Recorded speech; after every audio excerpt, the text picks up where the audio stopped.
কাকাই, তোমার কত বাকি আছে গো? দাঁড়া দেখছি। তোর 270 টাকা বাকি। আচ্ছা, দাও এই মালগুলো আমাকে ঝটপট করে দাও তো। একটা রুটি, পেঁয়াজ 500 গ্রাম, বিস্কুট ওই বারবানের বিস্কুট একটা প্যাকেট দিলো, একটা বাবুজি কেক। তা আমার টোটাল কত হলো? 58 টাকা হয়েছে।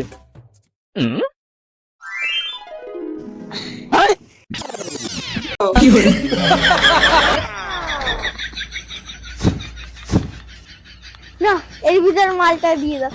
इसकी माँ का भोला चेहरा साले खाते हैं आके भूल भी जाते हैं। ও আমি তো একটা কথা বলতে ভুলে গেছি। अच्छा चलो भाई। এবারে মনে হয় টাকাটা দেবে।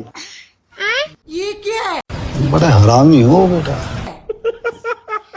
এইটা আমার খাতায় লিখে রাখো, আগের মাসের বাকির সঙ্গে এটা আমি শোধ করে দেবো। হ্যাঁ, চলো।